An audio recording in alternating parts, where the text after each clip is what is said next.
할렐루야. 2016년도 구정 명절 잘 보내고 이렇게 건강한 모습으로 함께 모여 예배하게 됨을 하나님께 영광 돌리고 감사를 드립니다. 금년 한 해는 무엇보다도 하나님 제일주의로 살아갈 수 있는 은혜가 있기를 바랍니다. 하나님 영화롭게 할 수 있는 그런 한 해가 되시기를 바랍니다. 하나님 먼저 섬기면 하나님께서 우리의 모든 삶을 책임져 주신다고 우리 연초의 첫 주에 마태복음 6장 24절 이하의 말씀을 34절 말씀을 함께 나누었습니다. 금년 안에 어떤 일이 있더라도 하나님 먼저 하나님 우선으로 섬길 때 하나님께서 반드시 은혜를 주실 줄로 믿습니다. 우리가 할 수 있는 일이 있다면 그것은 하나님의 은혜에 감사하는 일인 줄로 믿습니다.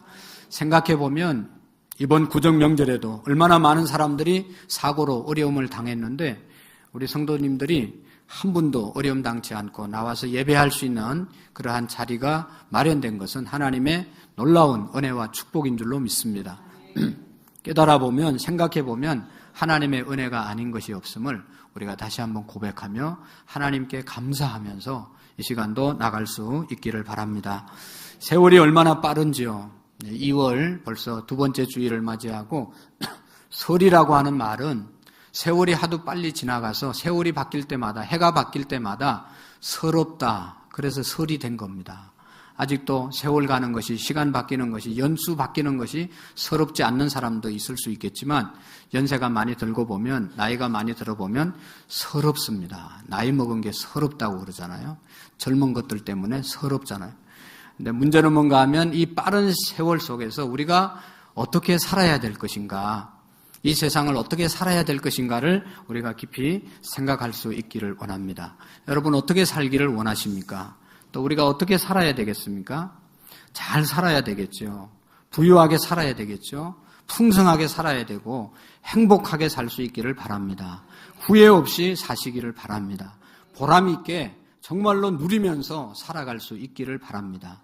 그러나 더 중요한 것은 아무리 우리가 이 세상에서 행복하고 누리고 살아간다 하더라도 이 세상은 영혼에 비하면 잠시인 것입니다. 너나 할 것 없이 언젠가는 이 세상을 떠날 수밖에 없는 것이죠. 아무리 풍성하고 아무리 좋은 집에 내가 원하는 것을 이루고 산다 하더라도 우리는 언젠가는 알 수 없는 그날 개인의 종말이 오고야 마는 것이죠. 개인의 종말 이후에는 두 가지 세계가 있습니다. 하나는 천국이라고 하는 예수 그리스도 안에서 말씀 안에서 진리 안에서 살아간 사람을 위해서 하나님이 천국을 준비하신 것이고, 또 하나님 믿지 않고 정말로 자기 마음대로 죄악 가운데 사는 사람들을 심판하기 위해서 하나님이 지옥을 만든 겁니다. 여러분 이 세상에도 형무소가 있지 않습니까? 하나님이 왜 천국과 지옥을 만들었을까? 하나님은 공의의 하나님이시고 정의의 하나님이시고 공평의 하나님이시고 사랑의 하나님이시기 때문에 천국과 지옥을 만든 겁니다. 여러분 만약에 하나님이 공의의 하나님이시면서도 죄 짓는 사람을 벌하지 아니하고 죄 짓는 사람을 똑같이 선하게 사는 사람하고 복을 주시면 하나님이 공의로운 분입니까? 하나님이 정의로운 분입니까? 하나님이 공평한 분입니까? 아니잖아요. 이 세상에서도 죄 짓고 남에게 피해를 준 사람은 형무소에 보내는 겁니다. 감옥에 보내는 겁니다. 세상에는 죄악이 드러나고 잘못이 드러나고 들켰을 때 감옥에 가지만 하나님께서는 들키지 않은 죄까지도 분명히 선악간에 심판하시기 위해서 천국과 지옥을 만든 것이죠. 우리가 예수 그리스도 안에서 하나님 말씀 안에서 살아가는 자에게 하나님 나라 천국이 준비되어 있고 믿든지 안 믿든지 예수 그리스도를 믿지 않고 자기 마음대로 살고 남에게 피해를 주고 살았던 사람을 위해서 하나님께서는 분명히 지옥을 준비하고 있는 것입니다.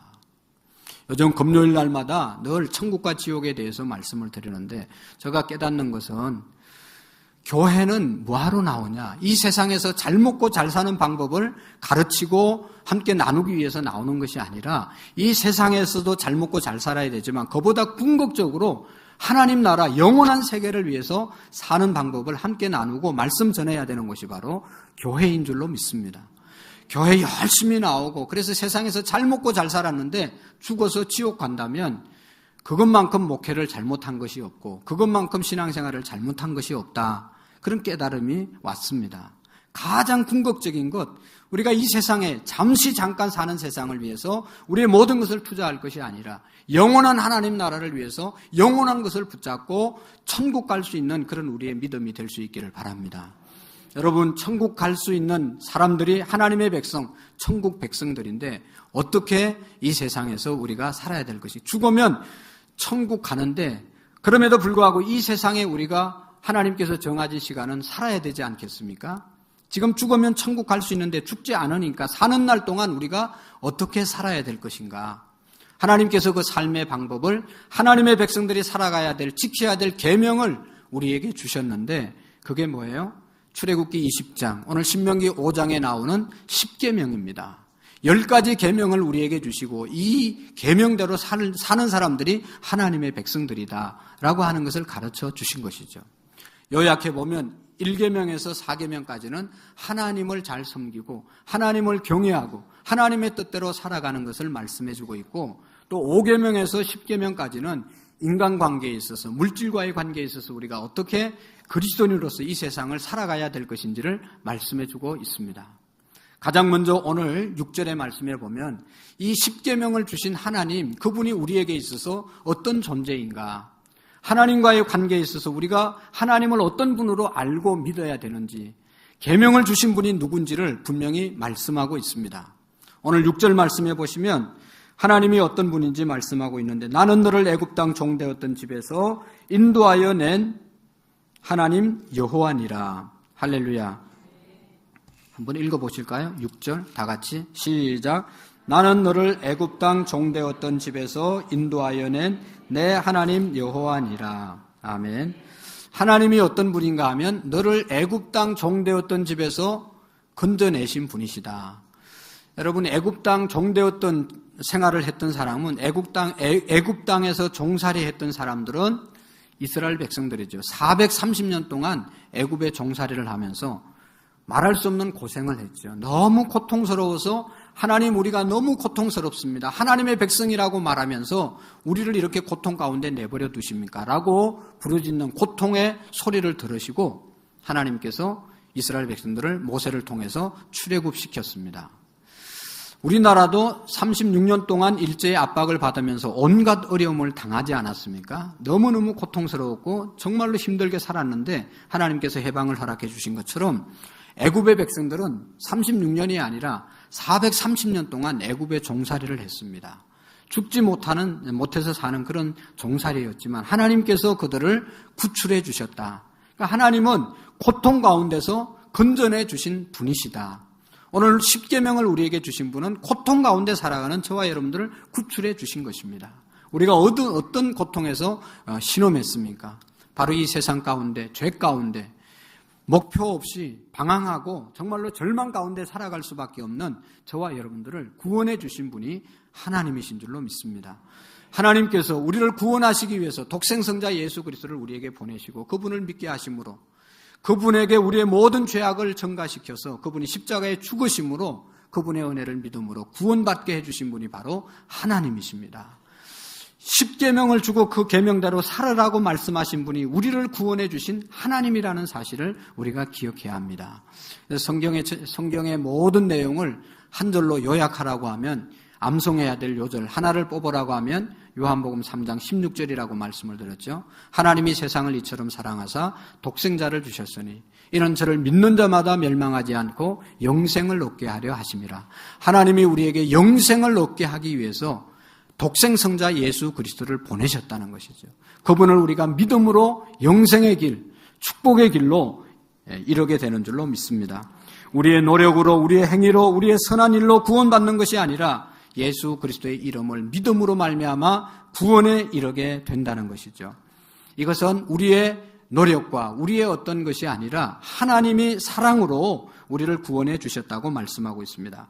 요한일서 4장 10절에 보면 사랑은 여기 있으니 우리가 하나님을 사랑한 것이 아니요 하나님께서 우리를 사랑하사 우리 죄를 속하기 위하여 화목제물로 그 아들을 보내셨음이니라. 할렐루야. 예수님이 우리에게 오신 것은 하나님의 사랑으로 우리를 구원해 주신 것입니다. 영국의 유명한 찰스 스포전 목사님이 이런 이야기를 하셨습니다. 인간의 노력에 기인한 선행으로 천국 가려고 하는 것보다는 종이배를 타고 대서양을 향해 가고자 하는 편이 낫다. 그런 말을 했는데 무슨 말인가 하면 우리 인간의 선행으로 말미암아 구원받으려고 하는 노력보다는 차라리 종이배를 만들어서 태평양을 건너가려고 하는 것이 더 낫다. 그 말은 도저히 선행으로는 구원을 받을 수 없다는 것이죠. 오늘 우리가 다른 사람의 잘못을 향해서 열심히 비판하고 손가락질하고 목소리를 높이지만 나는 죄가 없습니까?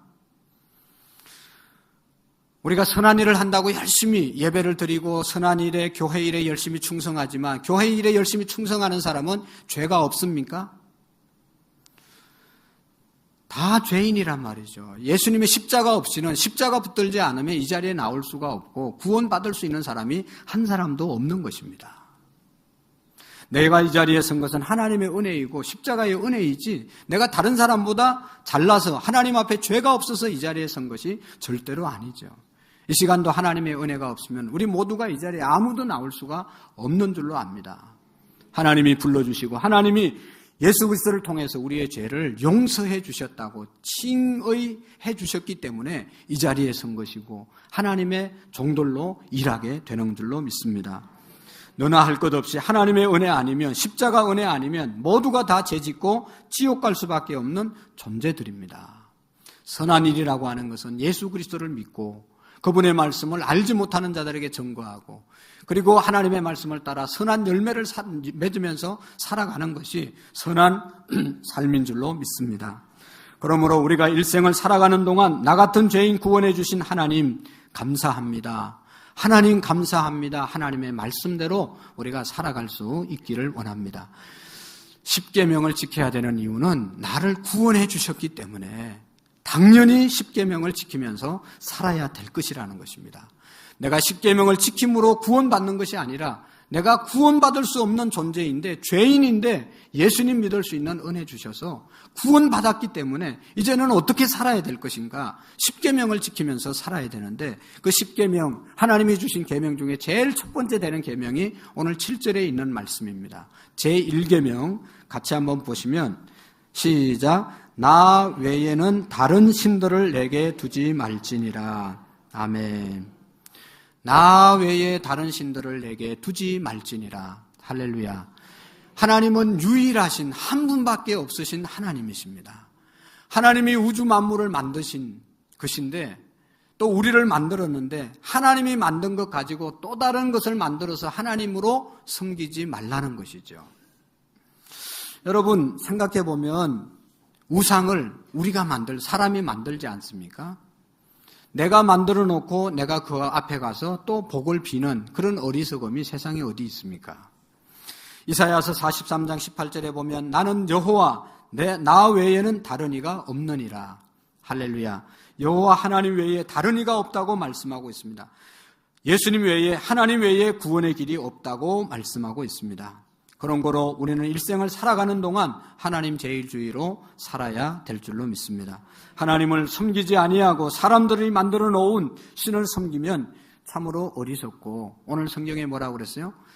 3, 4대까지 하나님이 벌 주시리라. 복은 잘 섬기는 자에게 수천 대까지 1000대까지 복을 주신다고 말씀했는데 3, 4대까지 벌을 주신다. 그 말은 벌을 하나님이 1대만 주어도 내 자식 때에 하나님이 벌을 주면 자식이 끊치는 겁니다. 3대까지 사실은 내려갈 것도 없어요. 하나님이 복을 거두면. 그러나 하나님의 복은 1000대까지, 1000이라는 것은 무한정 주신다는 그런 뜻이 아니겠어요? 그런 거로 우리가 하나님 외에 다른 신을 두지 말라고, 섬기지 말라고 말씀하고 있습니다. 우리가 아는 것처럼 일본 사람들은 800만 개의 신을 섬긴다고 그래요. 어떻게 세었는지도 모르겠어요. 800만 개. 우리는 100가지도 세우다 헷갈려가지고 잘 못 세는데 말이죠. 800만 개의 신을 섬기고 있습니다. 제가 언제 일본 가보니까 어느 지역에 이 부처상을 만들었는데 자불상, 누워있는 부처를 만들어 놓았어요. 이렇게 누워가지고 이렇게 된. 길이가 50m라고 그래요. 50m 저기까지. 50m 부처를 만들어서 얼마나 크겠어요, 여러분. 거기만 있는 게 아니고 가는 곳마다 일본에는 뭐가 있습니까? 신사라고 하는 것이 있어서 거기에 가서 다 비는 거예요. 이렇게 사람들이 만들어 놓은 그 신사에 가가지고 뭐라고 이렇게 복을 달라고 비는 겁니다. 사람이 자기가 만들어 놓은 곳에 복을 비니 이게 얼마나 어리석고 한심한 일입니까? 그래서 사도 바울은 로마서 1장 22절에 이렇게 말씀하고 있습니다. 스스로 지혜 있다 하나 어리석게 되어 썩어지지 아니하는 하나님의 영광을 썩어질 사람과 새와 짐승과 기어다니는 동물 모양의 우상으로 바꾸었느니라. 인간이 타락한 이후에 인간이 하려고 하는 모든 일들이 하나님 영광 돌리기 위해서 하는 것이 아니라 자기가 하나님 되어서 자기가 영광 받으려고 하고 그것이 바로 우상이 되어서 하나님을 섬기지 못하고 우상을 섬기는 어리석은 사람들이 되어졌다는 것입니다. 여러분 생각해 보면 사람들이 지금 어떤 신들을 섬깁니까? 하나님 외에 더 사랑하고 하나님 외에 더 섬기고 하나님 외에 더 관심을 가지는 것이 우상이라고 말하지 않습니까? 그 우상 생각해 보면 요즘 사람들이 쾌락의 우상을 쫓아가느라고 정신이 없습니다. 일시적인 쾌락을 위해서 그것이 최고라고 생각하고 절제하지 못하고 달려가고 있잖아요. 마약을 하면 몸이 망하고 폐가 망신한다는 사실을 알면서도 그 잠시의 쾌락을 절제하지 못해서 마약을 하고 어려워지는 사람들이 얼마나 많은지 모릅니다. 찰나적인 기쁨을 위해서 절제하지 못하고 도박장으로 달려가는 사람들이 얼마나 많습니까? 도박해서 여러분 돈 버는 사람 봤습니까? 도박해서 집 샀다는 사람 봤습니까? 도박해서 그 자식들이 잘 됐다는 얘기 들어본 적이 있습니까? 다 망하지만 절제하지 못하고 그 잠시의 쾌락 때문에 도박장으로 달려가는 겁니다. 다 망하는 것이죠. 쾌락, 그러니까 하나님 경외하는 것보다 더 다른 것을 즐거워하는 그것이 나의 취미생활이라든지 그것이 나의 인기라든지 그것이 나의 어떤 명예라든지 권력이라든지 이런 것이 있다면 그것이 바로 우상을 만든 것이라는 것입니다. 또 현대인들은 물질이 신이 되어 있습니다. 맘모니즘, 물질이 최고지 않습니까? 이 물질을 신으로 섬긴 것의 근거는 출애굽기에 나옵니다. 이스라엘 백성들이 지금 하나님의 인도함을 따라서 출애굽했는데 애굽에서 나왔는데 모세가 시내산에 오늘 십계명 받으러 올라갔는데 모세가 잠시 안 보이니까 백성들이 모세와 함께 있던 아론 모세의 형에게 와서 모세가 없어졌으니까 우리를 지금부터 인도할 신을 만들자. 신을 만들어내라. 그렇게 부탁을 하고 간곡히 말하죠.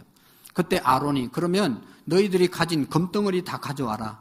그래서 이스라엘 백성들이 가지고 온 귀걸이, 목걸이, 그 다음에 반지 이런 온갖 금덩어리를 가져왔을 때 그것을 녹여서 깎아서 금송아지를 만들어 놓고 아론이 이야기합니다. 이것이 우리를 인도한 신이고 앞으로 이 금송아지가 우리를 인도할 것이다. 금송아지가 어떻게 만들어졌다고요? 자기들이 가장 소중하게 여기는 금을 가지고 와서 만든 것이 금송아지 아닙니까?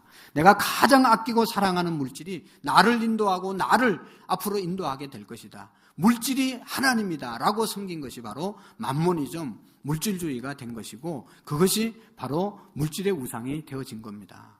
오늘날도 어떻습니까? 많은 사람들이 물질이 최고라고 생각하고 물질을 하나님으로 섬기려고 하나님보다 예배하는 것보다 하나님 높이는 것보다 물질이 우선되는 사람들이 얼마나 많이 있습니까? 이스라엘 백성들이 물질이 금송아지가 그들을 인도했습니까?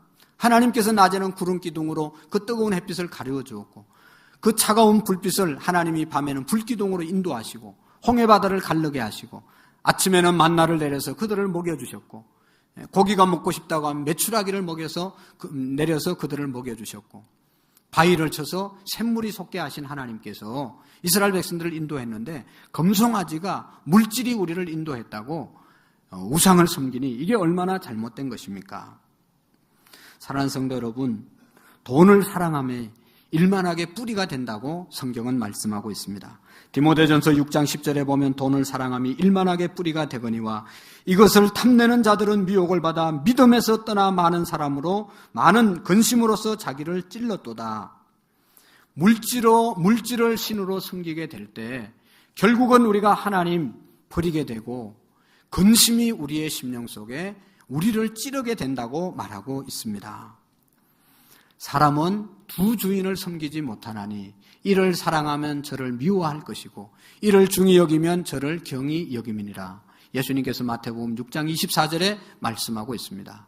우리가 하나님을 온전히 섬기든지 아니면 물질을 온전히 섬기든지 둘 중에 하나이지 둘 다 섬길 수 없다는 이야기죠.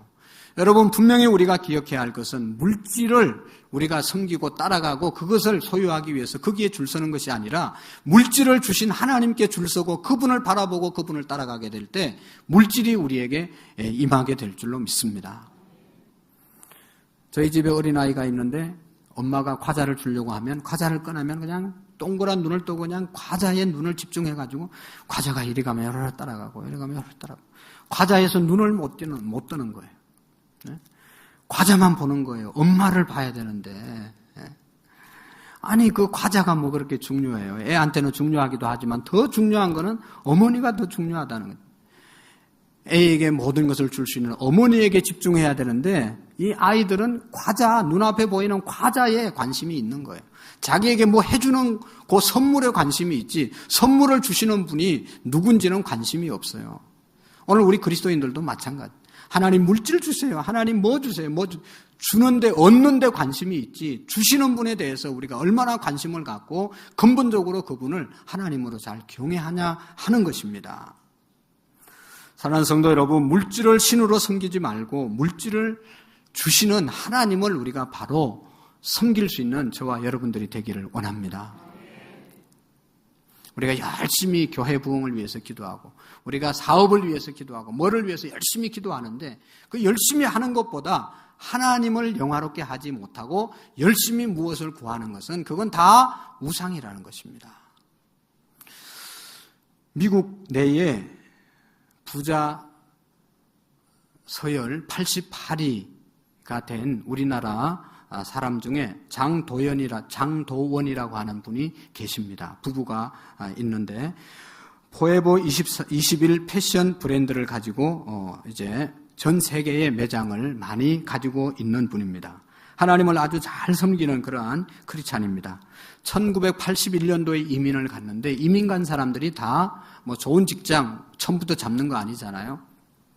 온갖 허드렛 일 다 하다가 84년도에 LA에서 그 옷가게를 작게 시작하게 되었습니다. 근데 얼마나 많은 복을 받았는지 그가 하나님 앞에 나와서 엎드릴 때마다 깨달아지는 거예요.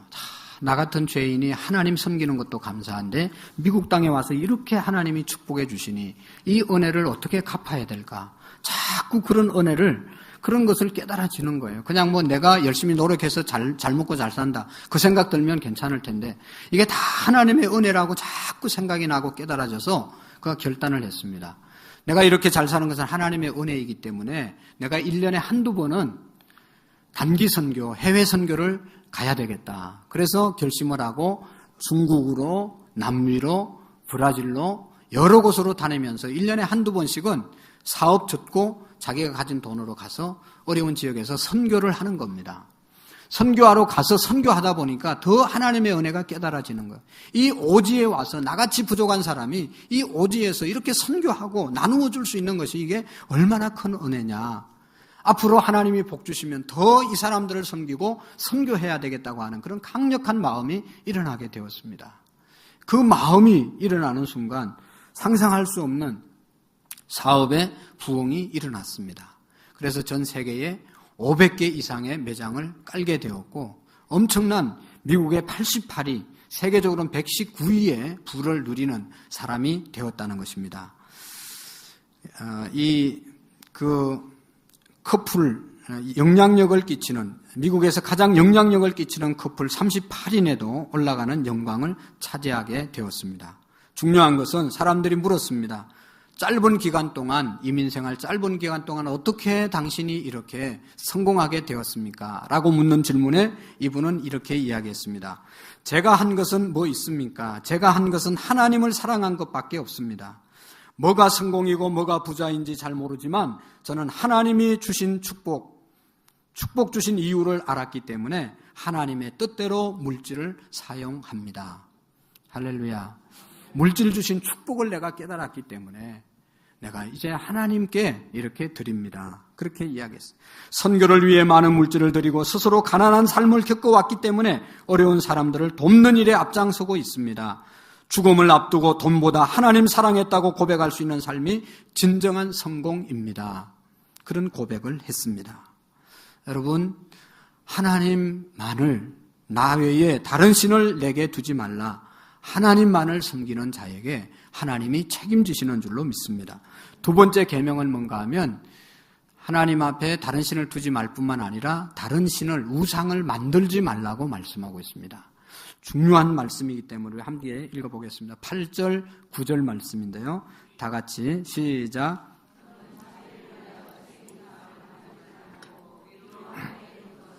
아래로 땅에 있는 것이나 땅 밑 물속에 있는 것에 어떤 형상도 만들지 말며 이것들에 절하지 말며 그것들을 섬기지 말라.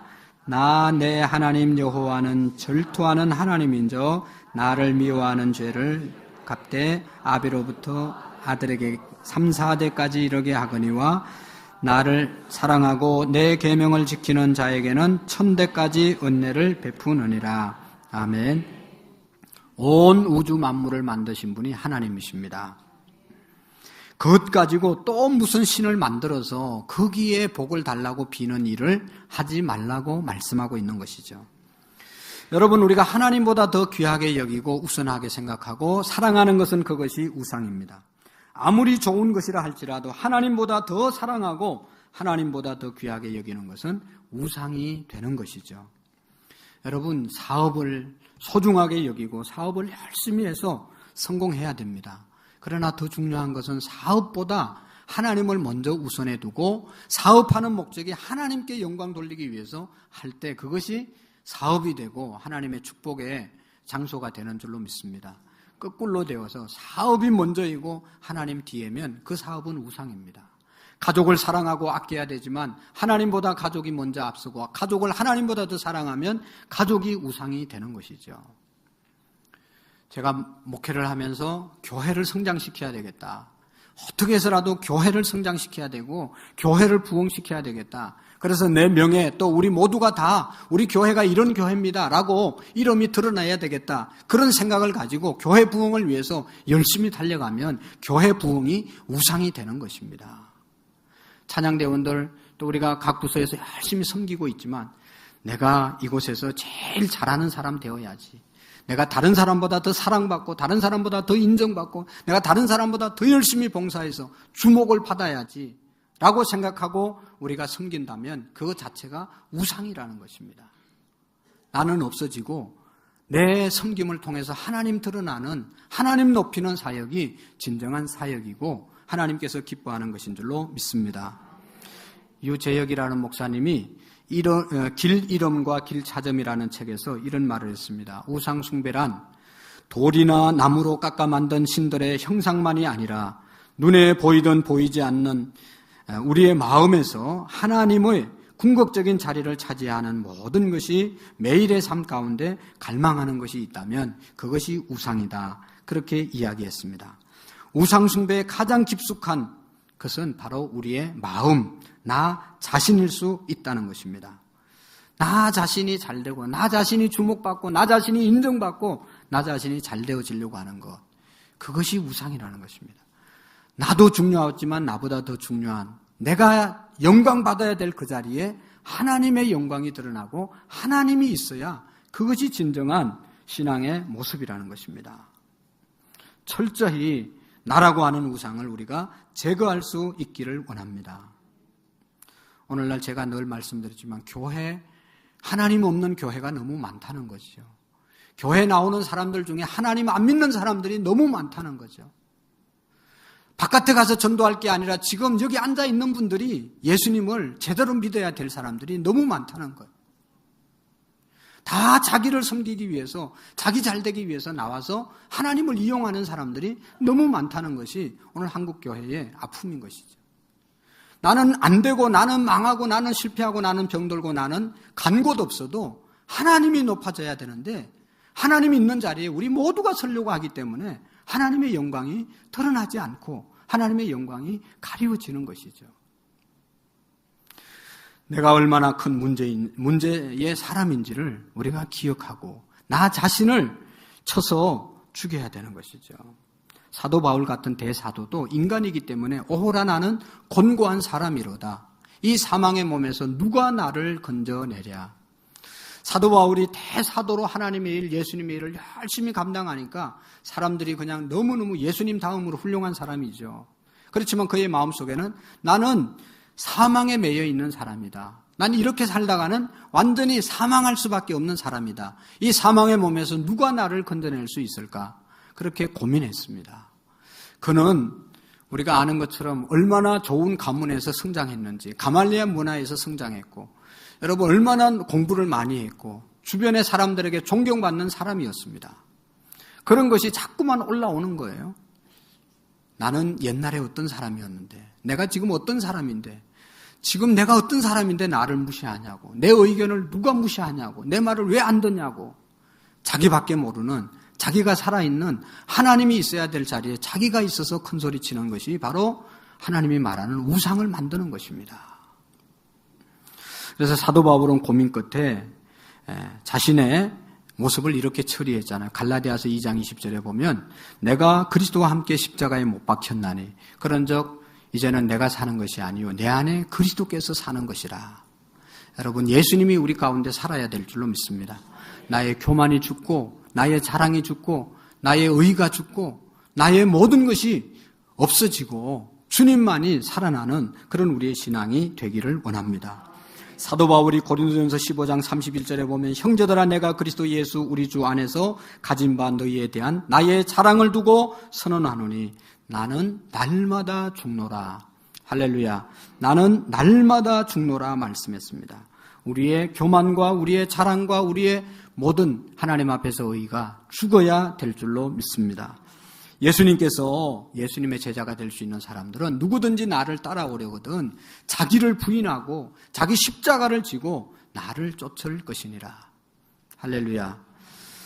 십자가를 져야 되는데 우리의 자신이 부정되어져야 되는데 그렇지 못한 우리의 모습들 하나님 앞에 회개해야 될 줄로 압니다. 그래서 우리는 날마다 이렇게 기도해야 될 줄로 압니다. 하나님 나라고 하는 나의 우상을 제하여 주시고 내가 있어야 될 자리에 하나님 영광 받으시고 주님이 있게 해 주옵소서. 주님만을 자랑하고 주님의 뜻대로 살아가게 하옵소서. 이것이 오늘 우리가 드려야 될 기도인 줄로 믿습니다. 그리고 마지막으로 세 번째 계명은 뭔가 하면 여호와의 이름을 망령 때 일컫는 자를 죄 없다 하지 아니하리라. 너는 내 하나님 여호와의 이름을 망령 때 일컫지 말라. 나 여호와는 내 이름을 망령 때 일컫는 자를 죄 없는 줄로 인정하지 아니하리라. 새 번역 성경에 보면 이렇게 기록되어 있습니다. 너희는 주 너희 하나님의 이름을 함부로 부르지 못한다. 무슨 말씀인가 하면 우리나라도 어른들의 이름을 함부로 부르지 않죠. 우리 부친의 성함이 어떻게 됩니까? 물으면 안자, 먼자, 먼자입니다. 그렇게 이야기합니다. 내가 존경하는 스승들 이름을 함부로 부르지 않습니다. 먼자, 먼자, 먼자입니다. 하나님의 이름은 어떤 존경받는 그러한 사람 이름보다 존귀한 이름이기 때문에 그의 이름을 함부로 우리가 부를 수 없는 것이죠. 하나님의 이름이 뭡니까? 여호와죠. 여호와 하나님인데 이스라엘 백성들이 성경을 읽다가 하나님의 이름 여호와가 나오면 쭉 성경을 읽다 여호와라고 하는 이름을 부르는 것이 아니라 하나님의 이름을 함부로 부를 수 없다고 해서 그 여호와라는 이름을 아도나인 주님이라고 바꾸어서 읽었습니다. 그만큼 하나님의 이름을 망령 때에 일컫지 않으려고 노력하고 귀하게 여겼던 사람들이 이스라엘 사람들입니다. 성경을 다른 데 옮겨 적다가 여호와라고 하는 하나님의 이름이 나오면 붓을 놓고 손을 닦고 와서 다시 기록을 했다고 합니다. 여호와라고 하는 이름이 여러 번 나오면 여러 번 가서 손을 닦고 와서 하나님의 이름을 기록했다고 합니다.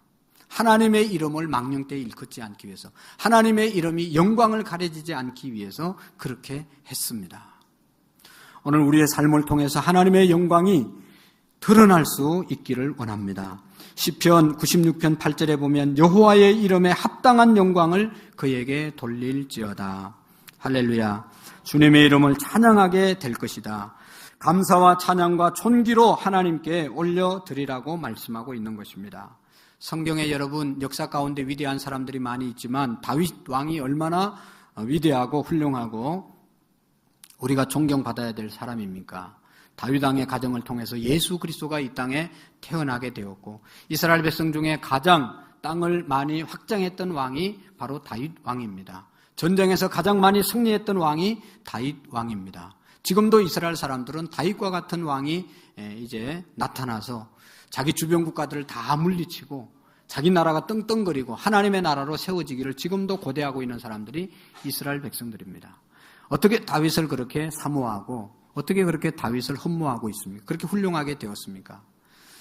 하나님께서 다윗을 보실 때 내 마음에 합한 자다. 내 마음을 시원케 해주는 사람이다. 그렇게 다윗을 칭찬하고 사랑했습니다. 그 이유가 여러 가지가 있겠지만 여러분 시편이 150편까지 있는데 그중에 가장 많은 분량을 다윗이 지은 것 아닙니까? 78편을 다윗 혼자 기록을 했습니다.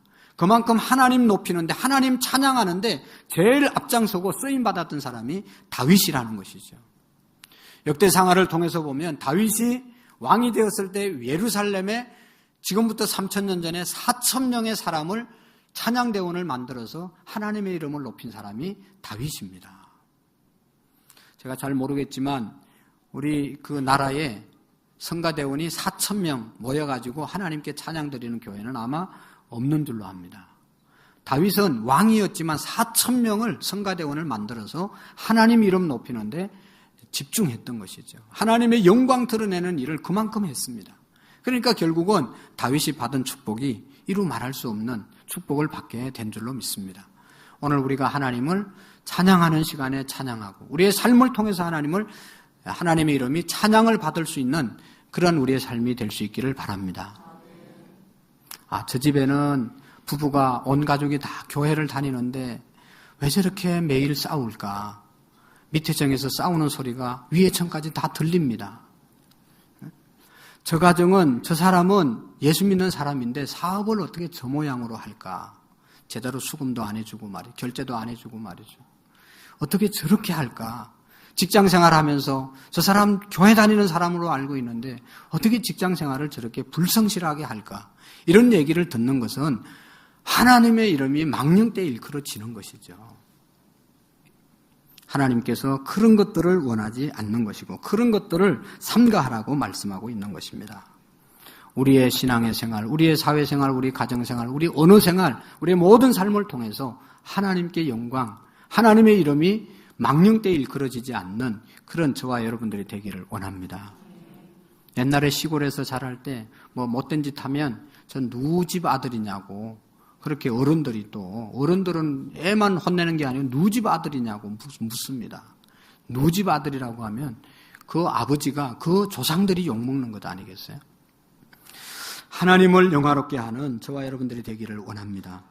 좀 오래된 사람이지만 브라질의 축구 스타 카카라는 사람이 있죠. 이 사람은 2002년, 2006년, 2010년 이 브라질 축구 대표 선수로 이 3번 연속 출전을 했습니다.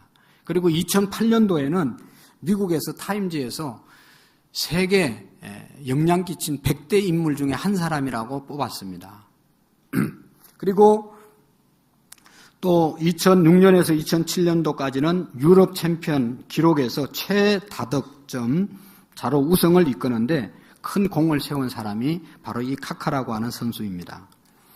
이 사람은 이제 우리가 팀의 유니폼을 제일 바깥에 입지 않습니까? 그 안에 항상 다른 옷을 입고 거기에 글귀를 써서 나왔는데 그 글귀가 뭔가 하면 그 옷에는 난 예수님께 속했습니다. 난 예수님께 속했습니다. 그런 옷을 항상 안에 입고 나왔습니다. 그래서 자기가 골을 넣고 나면 하나님의 무릎 꿇고 기도하면서 위통을 벗어서 나는 하나님께 속했습니다. 그 글귀를 카메라에 비추는 겁니다. 그러니까 얼마나 많은 사람들이 그 모습을 보고 하나님께 영광을 돌리겠습니까? 그리고 그의 축구화에는 나는 내 삶에 있어서 예수님이 첫 번째입니다. 예수님이 첫 번째입니다. 라고 하는 글귀를 그의 축구화에 기록을 하고 축구를 했다고 하는 것입니다. 언론과 인터뷰할 때 말했습니다. 저는 집안에 있을 때뿐만 아니라 경기 전과 경기 후에 늘 하나님께 기도합니다. 그리고 그 시간이 날 때마다 성경을 읽습니다. 그는 성공의 비결이, 축구를 잘하게 된 비결이 하나님께 예배드리고 내가 성경을 읽었기 때문에 이렇게 잘 되었다라고 고백을 했습니다. 유니폼 속에 항상 나는 예수님께, 하나님께 속한 사람입니다. 나의 첫 번째는 하나님이십니다. 나는 축구를 통해서 하나님께 영광 돌리고 이 축구를 그만두면 복음을 전거하는 사람으로서 남은 생애를 살기를 원합니다. 그런 인터뷰를 하게 되었습니다. 예수님만 높이고 예수님께만 영광 돌리는 그런 사람이 되고 싶다고 간증했던 것입니다. 사랑하는 성도 여러분, 이제부터 우리가 하나님 제일주의로 살아갈 수 있는 은혜가 있기를 바랍니다. 나의 삶을 통해서, 우리 교회를 통해서 하나님의 영광이 가리워지거나 하나님의 이름이 욕먹는 일이 없기를 우리가 위해서 기도하고 하나님의 은혜를 의지하는 저와 여러분들이 되기를 원합니다. 기도하시겠습니다. 살아계신 하나님 아버지, 우주 만물이 하나님께 속해 있음을 우리가 잊지 않게 하시고 하나님만을 경외하며 하나님 말씀대로 살아가는 우리의 삶이 될 수 있도록 성령님 역사해 주시고 인도해 주옵소서.